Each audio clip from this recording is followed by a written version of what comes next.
That's something that because I want to debate you on one of those points, if only because I know I'm going to lose, but also because it's something that I want to drill down into, because the sophistication of the audience is one of the points that I raised in my notes when I sent them to you, because I appreciate that the audience is not. This is something actually I think you've made reference to: knowledge and experience not culminating in an opinion is not fact, but opinion is often peddled as fact and often formulates a lot of what we perceive to be our reality when it comes to entertainment. WWE is this based on who? This many people's opinion. Nothing that's notarized anywhere or that's methodically provable. But the sophistication of the audience, is it maybe more a case though that because of the wealth of information that's available, the number of tricks or the number of the mythology that was once applied is available to people?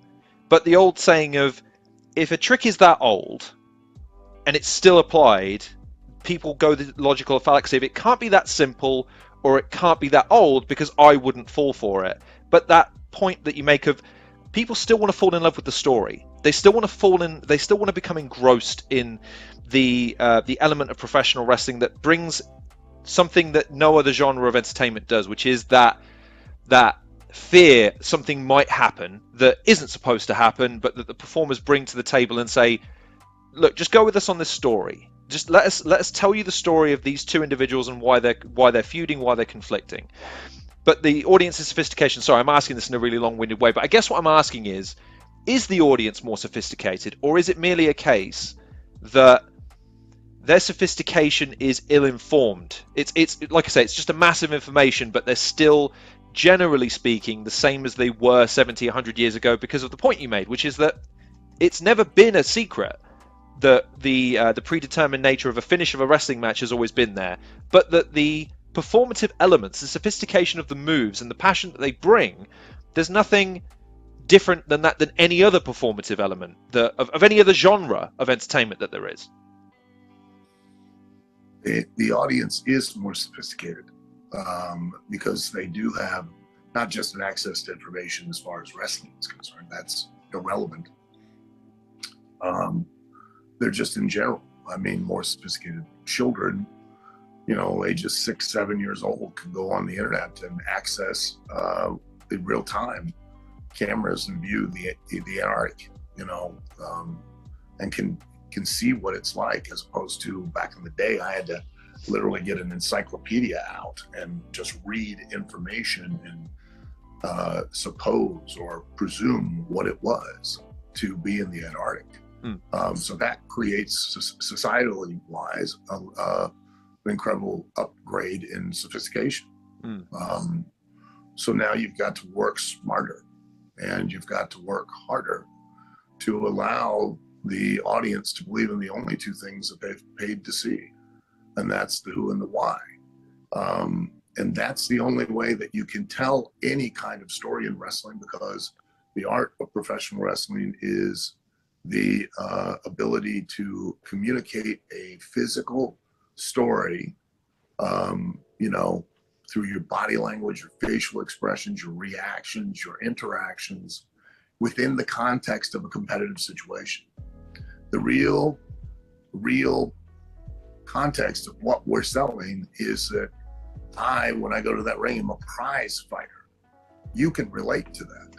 You can understand that now everything I do is all within that contingency of winning and losing.